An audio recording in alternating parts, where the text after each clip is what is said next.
17 crianças somem, uma professora é culpabilizada e a gente fica tentando entender o que diabos está acontecendo nesse filme. Bora lá falar de A Hora do Mal, um dos filmes de terror que vem sendo bastante aclamados nesse ano de 2025.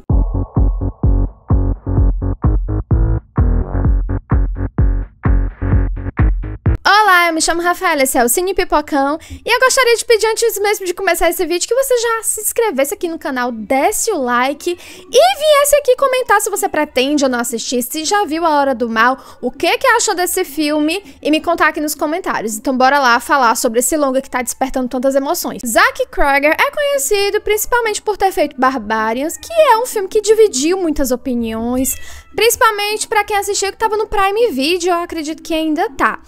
E aí, no caso, a gente teve aquela história que na metade é uma coisa, na outra metade é outra, e por isso a decepção de muita gente, incluindo a minha, que estranhei, mas hoje em dia tô mais em paz com esse filme. E claro, fiquei curiosa pra conferir esse longa. Infelizmente, eu fui numa sessão em que eu não tive muita sorte, porque eu gabaritei praticamente todo aquele bingo, né, aquele bingo do chorume que a gente que gosta de apreciar bons filmes no cinema, às vezes passa, que é pessoas mexendo no celular, ligando, né, mandando mensagem no WhatsApp, ou então conversando, perfume vai muito doce, porque sim, eu posso reclamar sobre isso, afinal me incomodou. Gente conversando, adolescente sendo chato, apesar de ser um filme de 18 anos, né, enfim. E aí, no caso, eu sinto que isso meio que comprometeu a minha experiência com o filme, é tanto que eu quero revê-lo, né? Eu tava pensando em hoje, tô gravando esse vídeo, provavelmente vai sair hoje também no domingo.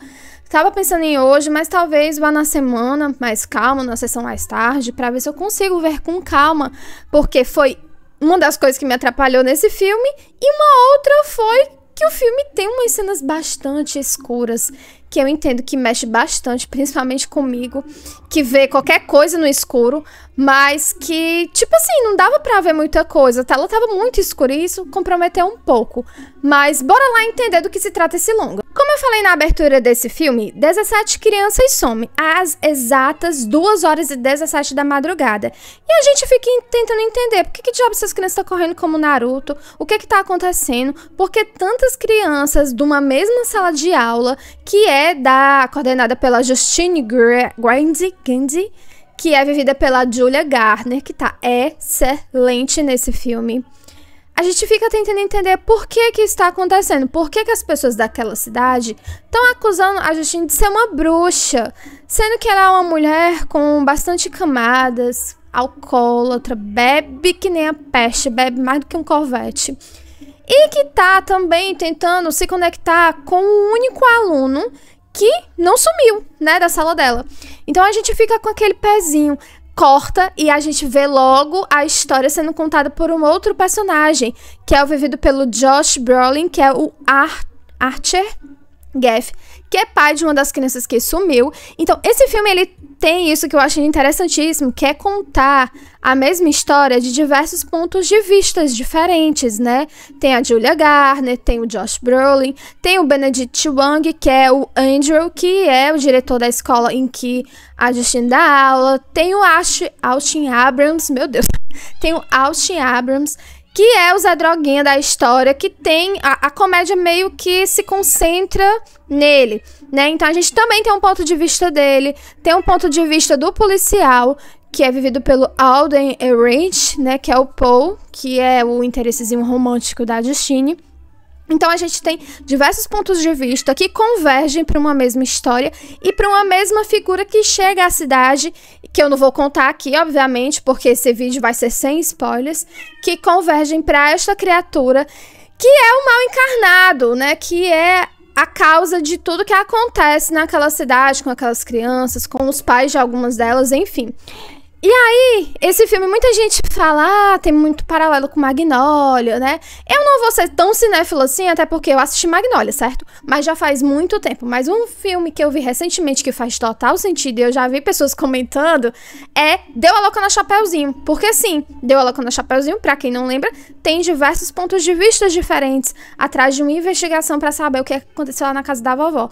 Então aqui também não é diferente, a gente tem vários pontos de vistas, pra a gente tentar entender, juntar aquele quebra-cabeça, pra saber o que tá rolando, né? É um ritual? É, né, algo demoníaco? É uma pessoa ruim só que tá fazendo... A gente tá tentando entender o que tá acontecendo. E eu acho que nesse filme, o Zach Cregger tem a felicidade de conseguir contar uma história de terror, certo? Porque esse filme tem jump scares, pra bem ou pra mal, mas ele pega todos os elementos de terror, inclusive referências a outros filmes, e consegue criar algo novo. É muito parecido com o que as pessoas afirmam que o Tarantino faz, que é pegar várias referências, juntar tudo e dar uma nova identidade. Então, pra mim, o Zack fez isso nesse filme, e eu acho que ele é até melhor do que Barbarians, mas não o melhor filme do ano, porque o melhor filme do ano, na minha humilde opinião, é Faça Ela Voltar, que vai chegar em breve nos cinemas, e assim que chegar eu vou fazer um review, porque eu vou querer ver na tela grande. Eu acho que ele consegue, de uma forma muito inteligente, mostrar que o terror pode ter humor, que o terror pode ter jumpscares, que o terror pode se basear em outros filmes. E isso é tão benéfico pro filme porque ele é tenso. Tem a cena lá final com as crianças, em que a gente fica em choque pelo que acontece. E falando agora do filme, eu consigo perceber que eu gostei mais dele do que quando eu saí da sessão. Porque eu saí da sessão meio que em choque, né? Pelo que eu tinha visto, meio cética se era um bom filme ou não. E revendo agora tudo que aconteceu, eu consigo ver que ele é um filme excelente, um bom filme de terror. Ainda bem que esse ano de 2025 tá sendo excelente. É pra mostrar pro Oscar, pra tanta gente que, sabe, desacredita do gênero, que sim, é um ótimo gênero, é um excelente gênero pra gente pensar. E eu acho que eu vou falar mais sobre isso de pensar, né? Quando eu for falar de Faça Ela Voltar, porque lida com um tema muito sensível, que é o luto. Mas enfim, espero ter feito você ficar curioso ou curiosa pra ver esse filme nos cinemas. Novamente, quero pedir pra você se inscrever aqui no canal, dar like nesse vídeo, compartilhar com mais pessoas e conferir outros reviews que eu já fiz aqui no canal. É isso. Uma boa sessão pra você e até o próximo vídeo. Tchau, tchau.